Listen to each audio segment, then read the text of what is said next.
Hai, Assalamualaikum dan selamat sejahtera. Baiklah pelajar, bagi yang dah lihat video sebelum ini, cikgu terangkan berkenaan dengan cara menyediakan ledger daripada Journal Arm, tapi kita hanya fokus kepada catatan pembukaan sahaja. So, bagaimana pula dengan Journal Arm yang lain-lain? Bagaimana kita nak sediakan ledger dia? Okey, so kali ini yang kita akan fokuskan. Menyediakan ledger daripada Journal Arm yang bukan catatan pembukaan. Ini adalah contoh soalan. Tips untuk menyediakan ledger daripada Journal Arm yang ada. Kalau daripada Journal Arm nak pindahkan ke ledger, kita ingat satu ni, dia mesti sama. Okay? Daripada debit di Journal Arm, kita akan letak di debit juga di ledger. Kalau dia berada di kredit Journal Arm, kita akan letak di kredit juga di ledger. So, kita lihat contoh soalan di sini. Tarikh diberikan adalah Mei 10. Sebelah debit kita ada perabot sebanyak 1386. Di sebelah kredit kita ada kedai perabot Yap Sing 1386. So macam mana kita nak buat ledger? Okay, sediakan dulu nama akaun dia iaitu akaun perabot dan akaun kedai perabot Yap Sing.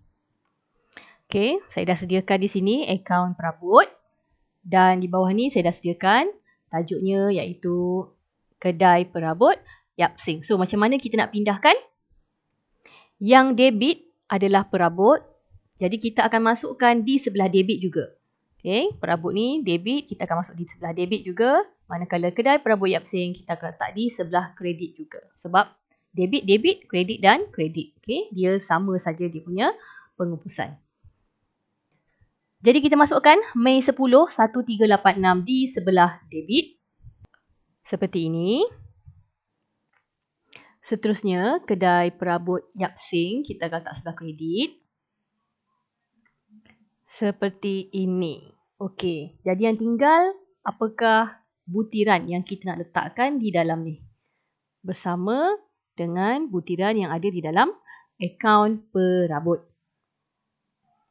Jadi kalau pelajar lihat di sini, dua ni dia partner tau. Dia partner berdua. Maknanya dia catatan bergu lah. Okay. Dia akan tulis nama sesama sendiri. So dalam perabot, kita akan tuliskan butiran dia sebagai kedai perabot Yap Sing. Manakala di dalam kedai perabot Yap Sing, kita akan tulis kembali perkataan perabot. So kita akan tulis baliklah nama partner dia. So di sini kita akan tulis kedai perabot Yap Sing. Dan di dalam kedai perabot Yap Sing, kita akan tulis perabot. Jadi seperti ini. So, satu akan berada di debit, satu lagi akan berada di kredit. Akan tulis nama sesama sendiri di butiran. Okay, di perabot akan tulis kedai perabot Yap Sing.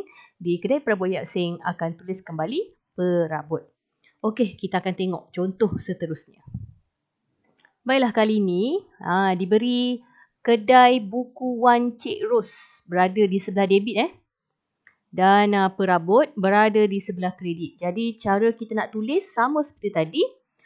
Kedai buku Wan Cik Ros akan kekal di debit, perabot akan kekal di kredit. So ingat, Journal Arm yang debit akan berada di debit, yang kredit akan berada di kredit.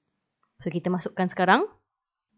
Jadi di sini saya dah sediakan dua akaun ledger iaitu kedai buku Wan Cik Ros dan juga akaun perabot. So kita akan masukkan yang debit ke debit.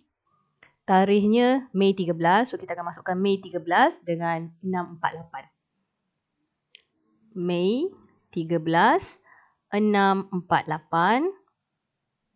Begitu juga dengan akaun perabot Mei 13 648.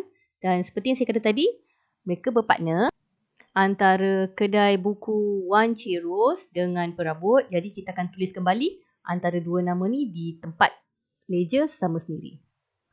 Kedai buku Wan Cik Ros akan tulis perabot. Manakala di dalam akaun perabot kita akan tulis kembali kedai buku Wan Cik Ros. Okey, siap seperti ini. So jawapan dia rapatlah. Dia akan satu debit dan satu lagi akan berada di sebelah kredit. Okey, untuk soalan seterusnya pula. Okey, kali ni diberi contoh ambilan. Okey, dia debit. Belian pula di sebelah kredit. So macam saya cakap tadi dalam jurnal am, yang debit akan kekal di debit, yang kredit akan kekal di kredit. Jadi kita akan sediakan akaun ambilan dan akaun belian. Di sini saya dah sediakan dua akaun ni, akaun ambilan dan akaun belian.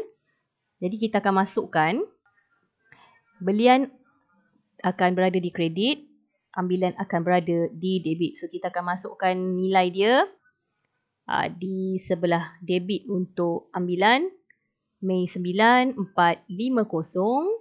dan akaun belian Mei 9450. Okey, yang kita nak tulis di dalam butiran adalah bergo antara dua. So ambilan akan tulis kembali belian, belian akan tulis kembali ambilan. Simple saja. Okey. So ini adalah contoh nak buat ledger dalam jurnal am yang diberi.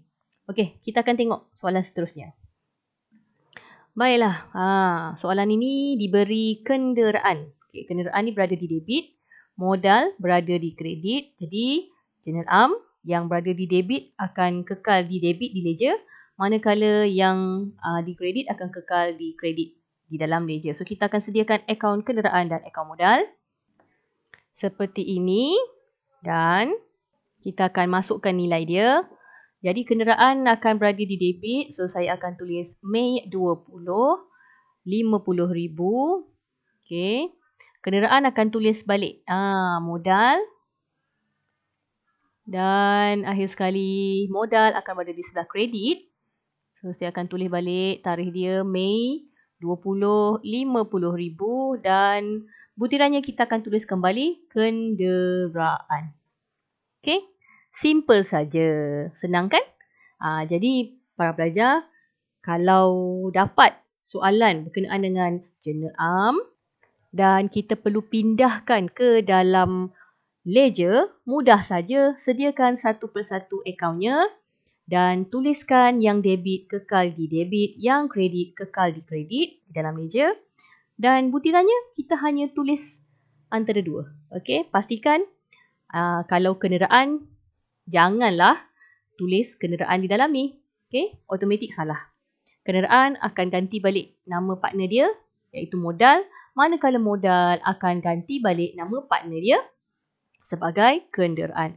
Selagi kalau kamu tulis modal di dalam ni, di atas tajuk, dan kamu tulis juga modal dekat dalam ni, automatik salah. Okey, apa yang ada di dalam tajuk dan butiran tak boleh sama. Kalau sama, confirm salah. Okey, bagi pelajar yang nak cuba latihan ini, bawah description pada video ni saya ada sediakan link, so boleh download dan cuba buat sendiri. So itu saja daripada saya. Kita akan sambung pada video yang akan datang. Bye-bye.